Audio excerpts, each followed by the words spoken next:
할렐루야. 우리 인사합시다. 주님의 이름으로 사랑하고 축복합니다. 주님의 이름으로 사랑하고 축복합니다. 아멘. 아멘. 오늘은 지난주에 이어서 같은 제목으로 말씀을 전하려고 합니다. 제목을 한번 다 같이 한번 따라서 해볼까요? 마음을 굳게 하라. 다시 한번 더 크게 합시다. 마음을 굳게 하라. 예, 마음을 굳게 하라. 굳게 세워라 그런 뜻이죠. 마음을 돌덩이처럼 굳게 만들어라 그런 말이 아니라 마음의 근력을 키우라 그런 뜻입니다. 우리가 운동을 통해서 근육질을 만들지 않습니까? 반복되는 이 동작을 계속 수축, 이완을 이렇게 하게 되면 거칠게 근육을 사용하게 되면 근육이 미세하게 손상을 입습니다. 그리고 쉬는 동안에 그것이 회복이 돼요. 그러면서 근육 섬유가 반복적으로 수축과 이완을 계속하면서 그것이 아물게 되고 근육의 양이 더 커지게 된다고 합니다. 근육을 단련시켜 놓으면 더 무거운 짐을 들 수도 있고 또 지속적으로 지구력을 가지고 활동을 할 수가 있습니다. 마찬가지로 우리의 마음의 근육도 훈련을 시켜야 돼요.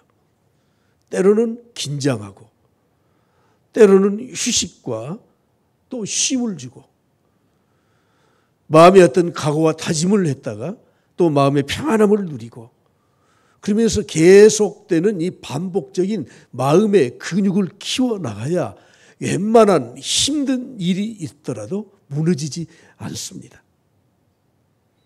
특별히 우리가 영적 믿음의 훈련을 해야 됩니다. 힘들고 어려울 때 주님께 나와서 그때 막 울부짖고 기도하는 것이 아니라 평소 때 새벽기도 나오고 작전기도하고 금식하고 그러면서 평소 때 믿음의 근육을 키워나와야 돼요. 기도를 통해서 영적 근육을 키워놓게 되면 세찬 인생의 풍파가 몰아닥쳐도 가뜩하지 않습니다. 근데 평소에 기도하지 않는 사람은 조금만 힘이 들면 중내, 사내, 교회를 떠나네, 마네, 하나님이 살아계시네, 안 살아계시네, 난리 법석을 피우는 겁니다. 오늘 우리는 이 말씀을 통해서 우리의 마음을, 우리의 믿음을 굳게 만들어가는 훈련이 필요하다는 것을 여러분들에게 말씀을 드리고자 합니다. 이런 말이 있습니다. 훈련은 뭐같이? 실전처럼. 실전은 훈련처럼. 우리가 평소에 평안할 때 더 기도하고 더 찬양하고 말씀 듣고 그리고 힘들고 어려울 때 내가 축적했던 믿음의 근육들을 통해서 세상의 모든 것들을 당당하게 물리치고 승리하게 될 줄 확신합니다. 지난주에 제가 두 가지를 말씀드렸습니다. 사람들은 살려고 하지만 결국 죽는다. 그래서 복음의 길로 하나님이 주신 이 생명의 길로 가지 않는 사람들의 마지막 공통적인 말은 세상은 허무하다. 그러나 우리는 이 세상에 결국은 살기 위해서 열심히 일을 하고 살기 위해서 발버둥을 치지만 우리는 죽게 되는데 우리가 살 수 있는 유일한 길은 복음밖에 없다 말씀을 드렸습니다. 주님이 우리 인류에게 살 길을 주시기 위해서 이 땅에 인간의 몸을 입고 오셨고 십자가에서 죽으시고 그 십자가의 대속을 통해서 복음을 우리에게 허락하셔서 멸망으로 가는 길을 영생의 길로 우리를 인도하시는 줄 믿습니다. 그래서 우리가 항상 잊지 말아야 될 성경 구절 요한복음 14장 6절 말씀 다 같이 보겠습니다. 예수께서 이르시되 내가 곧 길이요 진리요 생명이 나로 말미암지 않고는 아버지께로 올 자가 없느니라. 아멘. 이 복음의 길, 생명의 길로 가는 사람들에게는 그러나 우리가 이 땅에 살면서 때로는 고난이 닥쳐오고 때로는 우리가 죽음의 길을 가는 그런 경우도 있다는 것을 말씀드렸습니다. 주님 말씀하셨습니다. 좁은 문으로 들어가라. 그 길은 좁고 협착하여 찾는 이들이 적으니라. 여러분, 우리가 가는 이 생명의 길, 복음의 길, 하나님 주신 영원한 이 영생의 길로 가는 길에는 좁고 협착하고 힘들고 어렵고 죽음까지도 불사하는 그런 삶이 우리에게 전개되는 겁니다. 그런데 우리는 복음의 길, 그러면서도 고난과 죽음의 길로 가는 사람들이 어떤 영성을 가져야 된다고요? 하나님이 주신 영성, 기독교의 영성, 하나님이 주신 말씀, 그 근거한 영성을 가져야 우리는 그 길로 갈 수 있다고 말씀드렸습니다. 그 길의 두 가지 특징이 무엇입니까? 자신을 부인하고 십자가를 지는 것이다. 두 번째는 내가 죽고 내 안에 하나님이 살아계시도록 하는 것이다. 기독교 영성은 두 가지예요. 둘 다 나는 죽어요. 내 안에 그리스도가 사셔요. 그래서 내가 고난의 길, 죽음의 길, 좁은 길, 협착한 길임에도 불구하고 우리는 능히 그 길을 갈 수 있고 믿음으로 승리할 수 있는 줄 믿습니다. 그러면 그런 생명의 길로 예수 그리스도의 이 영성을 가지고 살았던 사도들은 어떻게 복음 사역을 감당했는가?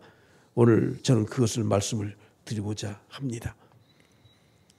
우리는 지금 사도행전을 보면서 바울과 바나바가 1차 선교 여행을 하는 과정을 지금 보고 있습니다. 지도를 좀 보시면 아시겠지만 그들은 수리아 지역의 안디옥에서 파송을 받았습니다. 초록색을 보면 그들이 갔던 길이 나오죠. 그들이 이 구브로 섬, 키프로스 섬에 도착을 해서 바나바의 고향인 그곳에서 복음을 전했습니다. 바보라고 하는 곳에 그 구브로 섬의 총독인 이 서기오 바울에게 복음을 전했지 않습니까?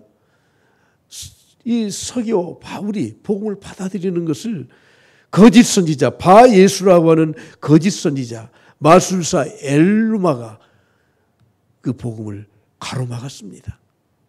그래서 그들은 배를 타고 지금으로 말하면 터키에 있는 저 항구로 갑니다.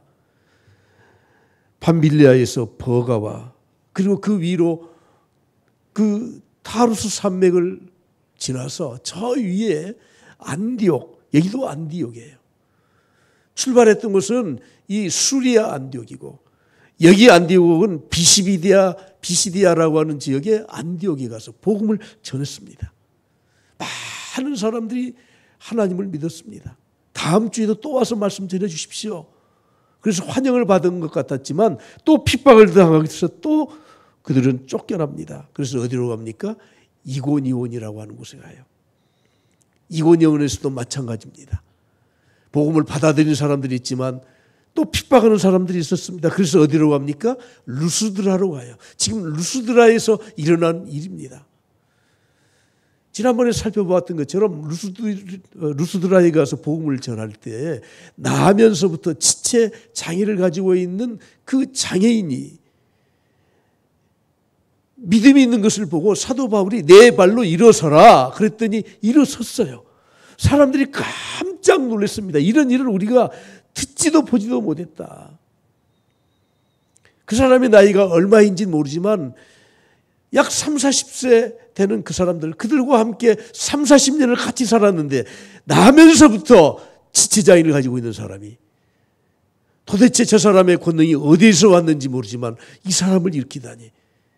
그래서 그때 제우스 신전의 제사장이 바울과 바나바를 제우스 신으로 오해를 한 겁니다.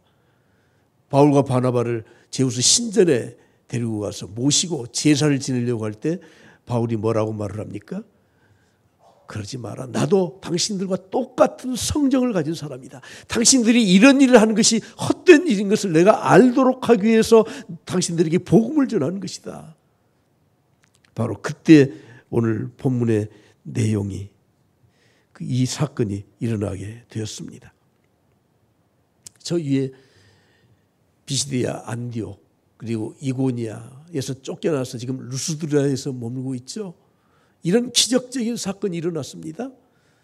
그런데 안디옥에서부터 그리고 이고니온에 있는 사람들 가운데 유대인들이 저 위에 안디옥에서 루스드라까지는 약 230km 정도 돼요. 2000년 전에 굉장히 건물이에요. 아무리 그들이 보도로 빨리 와도 2주간이 더 걸려요. 그런데 바울의 뒤를 뒤쫓아왔어요. 그래서 루스드라에 있는 귀족들을 충동질을 했습니다. 그리고 그 사람들이 안디옥과 이고니온에서 온 사람들은 유대인들이고 루스드라에서 그 사람들의 충동을 받아서 사도 바울과 바나바를 죽이는 사람들은 바로 이방인들이에요. 그래서 루스드라에서 바울과 바나바를 돌로 쳐 죽였습니다. 그리고 성 밖으로 내쳤습니다. 그런데 하나님이 이들을 살려주신 겁니다. 할렐루야, 할렐루야. 예. 이들이 일어나서 그냥 도망친 게 아니에요. 다시 루스드라 성으로 들어가요. 오늘 그 말씀을 우리가 보고 있는 겁니다. 사도행전 14장 20절, 21절 상반절까지 보겠습니다. 시작. 제자들이 둘러섰을 때에 바울이 일어나 그 성에 들어갔다가 이튿날 바나바와 함께 더베로 가서 복음을 그 성에서 전하여 많은 사람을 제자 삼고. 여러분, 죽은 줄로 알았다고 하는데 그 사람들이 보니까 분명히 죽은 사람들이에요. 스데반이 돌로 쳐 죽임을 당할 때에도 유대인들은 자신들의 성 안에서는 안 죽여요. 예루살렘 성 밖으로 끌고 나갔습니다. 그래서 성 밖에서 쳐 죽였는데 이 유대인들은 성 안에서 쳐 죽이도록 했어요. 여러분, 그들은 율법도 하나님도 다 무시하는 사람들입니다. 그런데 더 기적적인 것은 무엇입니까? 바나바와 바울이 일어나서 죽은 줄 알았는데 하나님이 살려주셔서 도망친 게 아닙니다. 떠나간 게 아닙니다. 다시 성 안으로 들어갔습니다. 그리고 하룻밤을 그곳에서 자고 그 다음에 더베라고 하는 곳에 가서 또 복음을 전했더니 많은 사람들을 그리스도의 제자로 삼았다 하는 겁니다.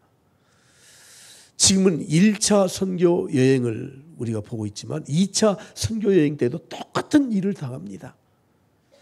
마게도냐 사람이 우리를 와서 도우라고 하는 환상을 보고 그들은 마게도냐 지역으로, 지금으로 말하면 저 그리스 북부죠. 그 유럽 지역으로, 아시아에서 이제 유럽 지역으로 가서 첫 성 빌립보에서 복음을 전했습니다. 그때 핍박을 받아서 얼마나 많은 매를 맞았는지 모릅니다. 그들은 실신에 있었습니다. 그리고 빌립보의 지하 감옥에 갇히게 되었습니다. 밤중쯤 되었습니다. 사도행전 16장 25절을 보십시오. 한밤중에 바울과 실라가 기도하고 하나님을 찬송하며 제수들이 듣더라. 지난 개역성경에는 밤중쯤 되어라고 번역을 했고 이번에 한밤중에라고 되었어요. 미드나이트. 정확히 몇인지 모르지만 한밤중에 새벽 한두 시경에 정신이 든 거예요. 낮에 매를 맞고 먹지도 못하고 두들겨 맞고 실신하고 기절해서 감옥에 처박혀졌습니다. 그들은 일어났습니다. 일어나서 어떻게 했습니까? 기도하고 하나님을 찬송하며. 여러분, 우리에게 나타나는 가장 큰 기적이 무엇인 줄 아십니까? 그때 손과 발에 차였던 착고가 풀어지고 빌립보 감옥의 문이 열리고 땅이 진동했던 기적이 나타났지만 그 기적보다 더 큰 기적이 무엇입니까? 루스드라에서 죽은 줄 알고 내 성 밖으로 내쳤는데 그들이 정신을 차려서 일어나서 다시 또 루스드라로 들어가고 다음날 또 더베로 가서 또 복음을 전했던 것처럼 2차 선교여행 중에 빌립보 감옥에 갇혔던 바울과 바나바가 밤중쯤 되어서 일어나서 신음소리 내고 원망하고 이 나쁜 놈들, 그 사람들을 욕하고 저주하는 것이 아니라 하나님께 기도하고 찬송했던 거예요. 여러분, 우리 그리스도인들에게 가장 큰 기적이 무엇입니까? 아무리 어려운 시련, 환난, 고통, 이 우리의 개인적인 삶에 힘든 일이 있을지라도 우리는 하나님을 믿기 때문에 정신 차리면 기도하고 정신 차리면 찬송하고 정신 차리면 하나님께 부르짖는 것이, 그것이 기적 중의 기적이에요. 착각하지 마십시오. 여러분, 오늘 우리를 괴롭히는 일들이 얼마나 많습니까? 우리의 마음에 심적 고통을 주는 것이 얼마나 많습니까? 세상을 살아가는데 정말 살 소망까지 끊어졌다고 바울 사도가 고백했던 것처럼 힘들고 어려운 상황이 우리를 엄습해 오고 있습니다. 이러다가는 죽겠구나 하는 일이 너무 많이 있습니다. 그럼에도 불구하고 참된 믿음을 가진 사람은 기적을 일으키는 겁니다. 정신 차리면 기도하는 겁니다. 정신 차리면 하나님 찬양하는 겁니다. 이것이 기적 중에 기적인 줄 믿습니다. 바울 사도는 고린도 후서에서 내가 50에 하나 감한매 5번을 맞았다. 유대인들은 태장으로 사람을 때리되 40번까지만 때려야 돼. 죄송합니다. 50이라고 그랬죠. 40번까지만 때려야 돼. 근데 때리다가 40개를 넘어서 때리면 안 되잖아요. 하나 둘을 혹시 잘못 세서 40이 넘어가 버리면 때리는 사람이 하나님 앞에 벌 받을 것 같으니까 일부러 39대까지만 때려요. 유대인은 지도한 사람들입니다. 그런 매를 몇 번 맞았다고요? 5번을 맞았어요. 5번. 3번 태장으로 맞았습니다. 1번 돌에 맞았습니다. 아마 이 루스드라에서 맞은 이 돌로 맞은 것을 아마 말을 하는 것 같습니다. 3번 파선을 당했고 주야로 깊은 이 바다에서 지냈고 여러 번 여행하면서 강의 위험, 시내의 위험, 동족의 위험, 강도의 위험, 이방인의 위험, 거짓 형제의 위험을 당했습니다.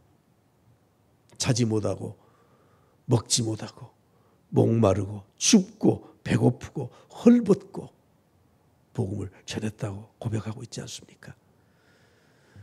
여러분, 오늘 우리들이 믿음을 지키고 하나님의 일을 감당하고 또 우리가 세상에서 살아갈 때 수많은 어려움과 고통을 겪지만 우리에게 있는 기적이 무엇이라고요?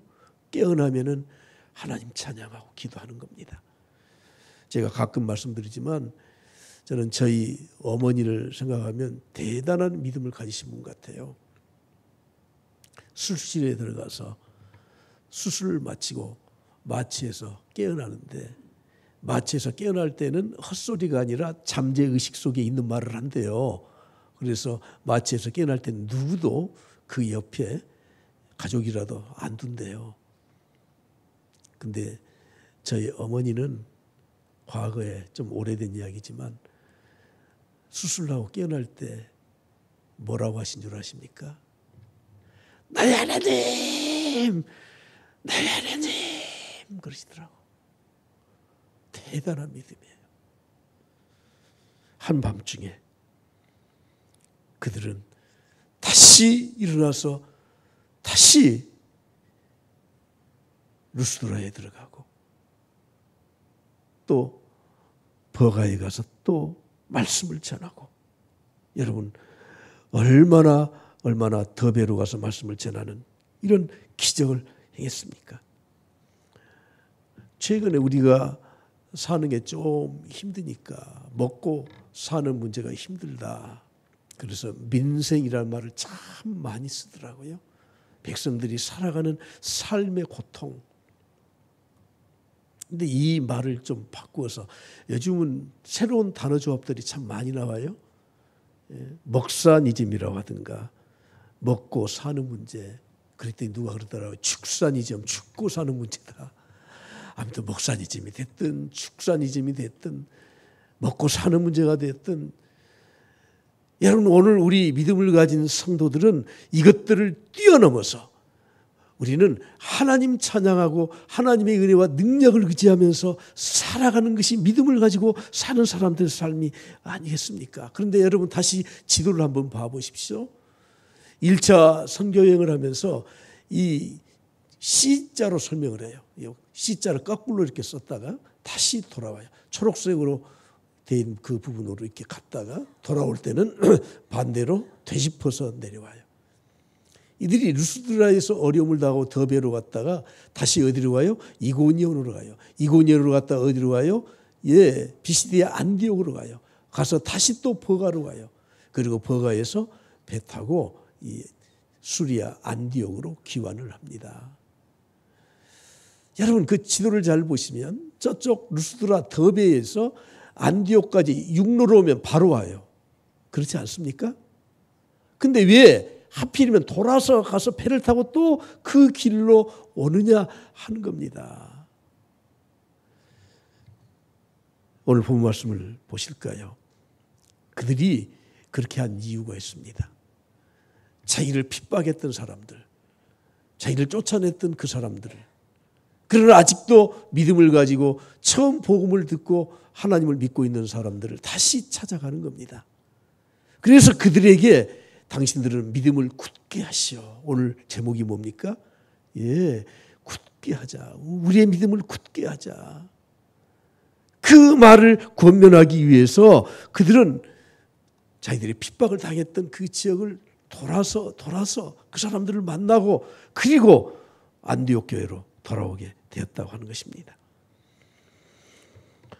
요즘 지난주에도 말씀드렸지만 탈종교와 탈기독교와 또 신앙을 가졌다는 사람들 가운데서도 탈교회와 뭔가 자꾸 벗어나고 싶으신 모양이야.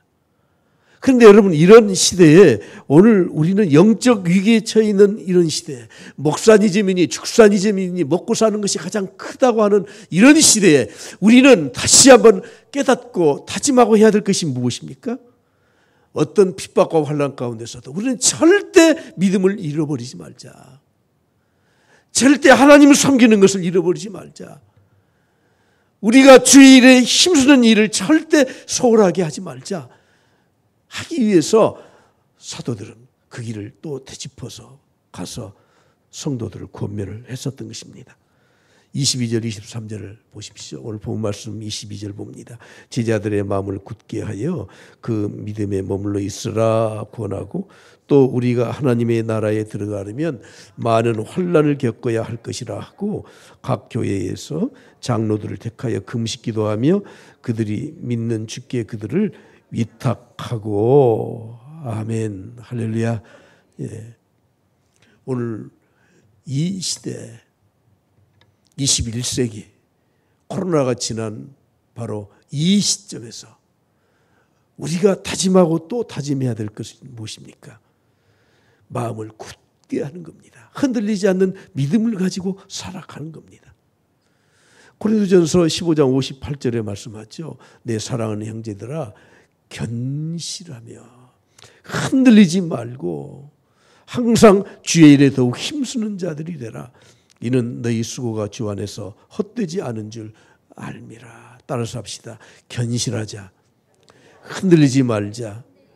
주의 일에 더욱 힘쓰자. 예, 우리는 믿음을 견실하게 굳게 지켜야 돼요. 절대 세상에 어떤 풍조에도 어떤 사상과 철학에도 먹고 사는 문제에도 죽고 사는 문제에도 우리의 믿음은 절대 흔들리지 말아야 돼요. 주의 일에 더욱 힘써야 돼요. 왜 그렇습니까? 예수 그리스도 안에 있는 자들에게는 승리를 주시기 때문에 그렇습니다. 히브리서 6장 말씀에 보면 이 하나님과 아브라함의 관계에 대해서 정리하면서 이렇게 말씀해요. 하나님이 아브라함에게 약속하실 때 맹세할 자가 하나님보다 더 크신 분이 없기 때문에 자기 이름을 걸고 맹세를 시켰다. 그러면서 14절에 이렇게 말씀합니다. 반드시 너에게 복주고 복주며 반드시 너에게 복주고 복주며 너를 번성하게 하고 번성하게 하리라. 하나님 우리에게 약속하셨습니다. 반드시 그냥 한 번만 강조하는 게 아니에요. 복주고 복주리라. 할렐루야. 여기 계신 우리 모든 성도들은 반드시 복주고 복주는 하나님의 그 축복의 사람인 줄 믿습니다. 번성하게 가고 번성하게 하리라. 하나님의 교회는 어떤 시련과 환난과 풍파 가운데서도 번성하게 하고 부흥이 되고 하나님이 역사를 이룰 수 있는 줄 믿습니다. 그런데 15절에 가보면 그는 이같이 아브라함은 이와 같이 오래 참아 약속을 받았다고 말씀합니다. 오늘 우리는 흔들리지 말아야 돼요. 어떤 환경에서도 흔들리지 말아야 돼요. 건축에는 기본이 되는 두 가지가 있습니다. 가장 중요한 건 털을 닦는 거예요. 털을. 예. 털을 넓게 잡으면 그물도 넓어질 수 있어요. 근데 그 기초, 그 터가 무엇입니까? 하나님의 말씀이에요. 우리는 하나님의 말씀의 터전에 우리의 신앙을 건축해야 돼요. 두 번째 중요한 것은 기둥이에요. 기둥. 기둥이 튼실해야 돼요. 여러분 그 아테네 신전 혹시 가보셨어요? 거기에 기둥이 그들의 신을 상징하는 기둥들이 있잖아요. 아주 기둥이 얼마나 큰지 몰라. 여러분 우리나라 고궁 가보셨어요? 광주에는 고궁이 없죠. 경복궁도 가보십시오. 기둥이 아름드리 나무예요. 썩지 않도록 하기 위해서 밑에다가 소금을 뿌리고 그 안에 다져서. 교회의 기둥이 누굽니까? 예수 그리스도. 예수 그리스도에 대한 신앙이 무엇입니까? 동정녀의 탄생, 십자가의 대속의 죽음, 부활 승천, 그리고 재림이에요. 교회는 하나님의 교회는 하나님의 말씀의 터 위에 견고하게 집을 지어야 되는데 예수 그리스도의 기둥의 터전의 네 가지의 이 사건, 이 믿음을 확실히 우리는 믿고 나가야 돼요. 절대 이것은 흔들리면 안 돼요. 이건 교회가 무너지는 것이고 신앙이 무너지는 것이고 우리의 소망이 무너지는 것입니다. 이사야 26장 3절에 말씀하고 있습니다. 다 같이 보겠습니다. 시작. 주께서 심지가 견고한 자를 평강의 평강으로 지키시리니 이는 그가 주를 의뢰함이니이다. 심지가 견고한 자를, 믿음이 견고한 자를, 마음이 견고한 자를 우리는 마음을 굳게 하고 믿음을 굳게 하고 우리의 심령을 굳게 해서 하나님 앞에 똑바로 서 있으면 평강의 평강을 더하십니다. 여러분 요즘 우리를 넘어뜨리게 하는 수많은 일들이 너무 많아요. 여러분들은 여러분들의 개인적인 삶과 직장과 가정에만 많은 신경을 쓰고 있지만 또 저와 같은 목회자들은 주위에서 불어오는 신학적인 바람, 세상에서 말하는 철학적인 어떤 흐름, 기독교를 비판하는 수많은 이론들, 그것들을 보면서 죄송하지만 온통 이 화살을 맞은 것처럼 수많은 공격이 오고 있다는 걸 아십니까? 특히 최근에는 이미 말씀드렸지만 탈종교화, 탈기독교화. 그래서 과거에는 무종교라고 대답한 사람들 퍼센테이지가 20%밖에 안 됐는데 최근에는 60%가 넘어요. 여러분 이런 때 제가 쓸데없이 이 종교, 기독교를 보호하기 위해서 하는 말이 아니에요. 서울대학교 종교학과 교수 한 분이 최근에 책을 쓰셨더라고요. 아직 제가 이 책을 보지는 않았습니다. 종교는 깨달음이다 하는 책입니다.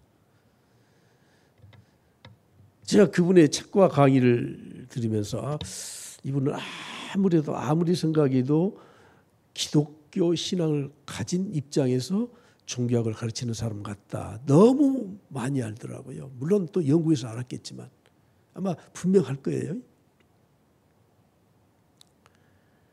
서울대학교에서 교양 과목으로 종교에 대해서 강좌를 열어서 자기하고 두 사람이 강의를 한대요. 근데 그 강의 제한 인원이 있기 때문에 컴퓨터를 켜서 오픈을 하면은 금방 차버린대요. 그래서 몇 학기 미뤘다가 졸업하기 전에 듣는 사람 학생까지 있대요. 이분이 강의 첫 시간에 학생들에게 개인적으로 이야기를 하게 한답니다. 네 종교는 뭐냐? 학생 종교는 뭐요? 그랬더니 작년인가 어떤 학생이 그러더래요. 금년부터는 우리 가족은 무슨 종교예요? 그러더래요. 그 이상하잖아요. 우리 가족이라는 것도 이상하고 금년에는 이라는 것도 이상하고. 그래서 그러면 작년까지는 무슨 종교냐? 그랬더니 어떤 종교라고 했대요. 그러면서 종교를 투하하고 있는 겁니다. 불교 갔다가 개신교 갔다가 천주교 갔다가 신천지까지 갈지 모르겠어.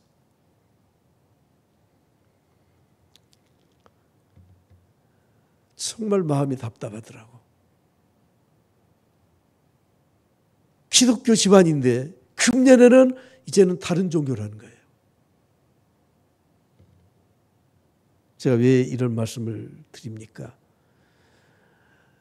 오늘 이 시대에, 마지막 이 시대에, 말세지 말에 우리에게 영적인 혼란과 사회의 변화가 급변하는 이 시대에 목사니즘, 축사니즘 뭐 이런 것들 때문에 온통 우리의 신앙의 뿌리까지 흔들리고 있다고 하는 겁니다. 어느 때보다도 전도하는 게 너무너무 힘든 때입니다. 좋은 관계, 종교 이야기에서 끊지 마. 다음부터는 교회 이야기 하려면 나 만나지 마. 선전포고하고 나오지 않습니까? 사도들은 자기가 전했던 그 지역을 돌아가면서 절대 믿음이 흔들리지 마라. 그리고 지금보다 더 큰 환란이 우리를 기다릴 수도 있다.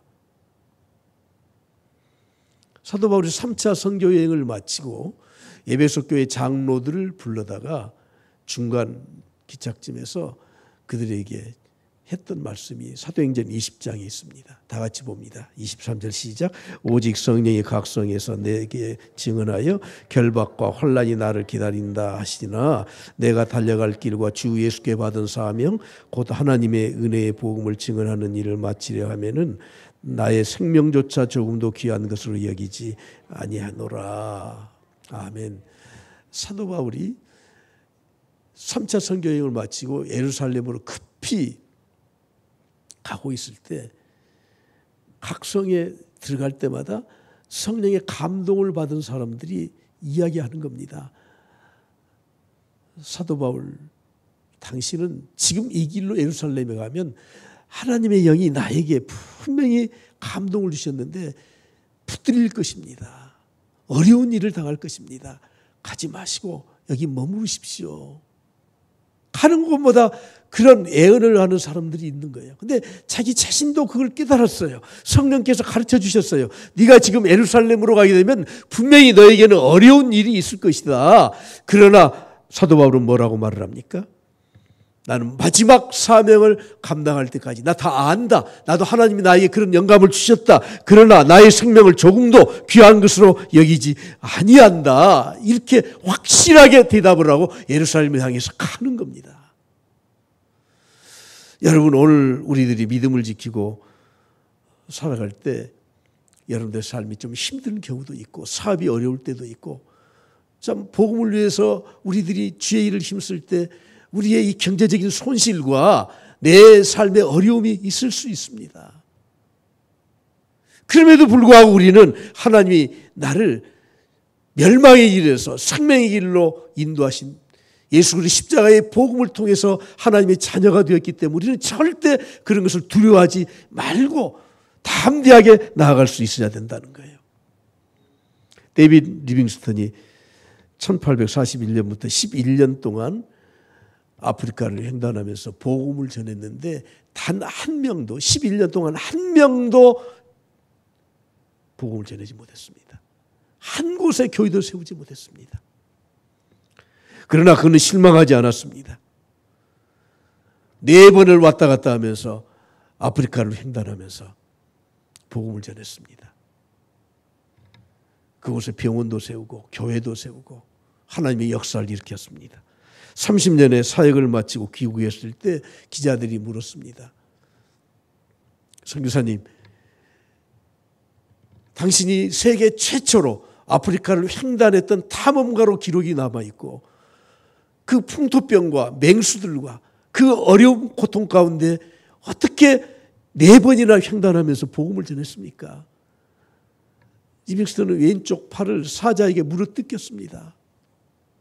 그는 유명한 말을 남겼죠.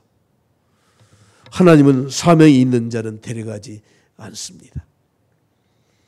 내가 하나님의 일을 감당해야 될 사명이 있다면 맹수가 되었든 풍토병이 되었든 어떤 위험과 어떤 환란이 있을지라도 나를 남겨두실 겁니다 하는 확신이 있었다는 거예요. 나를 데려가셨다면 그러면 나는 내 사명이 다 했구나. 나는 그렇게 생각했었다고 하는 거예요. 오늘 본 말씀을 보십시오. 이 믿음에 머물러 있어라. 이렇게 말씀을 하고 있습니다. 이 믿음, 그냥 믿음이 아니에요. 이 믿음이 무엇입니까? 환난을 당해도 굽히지 않는 믿음이에요. 돌로 쳐 죽임을 당했음에도 불구하고 하나님이 사명이 있으면 나를 살린다고 하는 그 믿음 가운데 머물러 있으라고 말씀하고 있다는 겁니다. 이 믿음이 무엇입니까? 흔들리지 아니하는 믿음, 두려워하지 아니하는 믿음, 하나님만 말하는 믿음을 말씀하는 것입니다.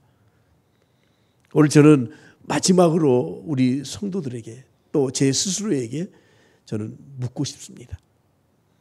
여러분들이 하나님의 복음 사역과 주의 일이 방해받는 일, 회방당하는 일, 하나님은 살아계시지 않아. 예수 믿는 사람 왜 적골들이야? 우리를 가리켜서 어리석다고 말하는 그런 자들. 정말 하나님이 살아계신다면 뭐 당장 하나님 와보라고 해. 여러분 이런 말을 하는 사람들. 시편 2편에 보면은 이렇게 말씀하죠. 어찌하여 이방 나라들이 분노하며 민족들이 헛된 일을 꾸미는가. 세상의 군왕들이 나서며 관원들이 서로 꾀하여 여호와와 그의 기름 부음 받은 자를 대적하며 우리가 그들의 맨 것을 끊고 그의 결박을 벗어버리자 하는도다. 4절에 이렇게 말씀합니다. 하늘에 계신 자가 웃으시며. 사랑하는 성도 여러분, 하나님의 권위가 훼손되고 사람들이 세상이 어렵고 목사니즘, 축사니즘 때문에 교회를 떠나고 신앙을 떠나는 것을 보고 여러분들에게 묻고 싶은 게 있어요. 아니 내가 그런 마음이 들 때, 스쳐갈 때라도 정말 내 마음에 원통함이 있는가 그 말이에요. 하나님은 살아계시는데 그것을 회방하고 그것을 비웃고 그것을 조롱하는 우리의 문화와 학자들과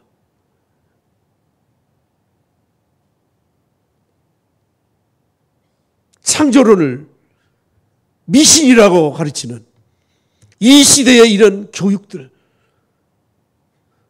진화론의 탈을 쓰고 하나님의 천지 창조를 부인하는 자들을 보면서 마음에 막 울분이 터지지 않습니까?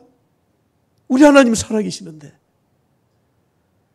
오늘 적어도 우리는 이런 마음을 가지고 살아갈 수 있길 그리스도의 이름으로 간절히 축복합니다.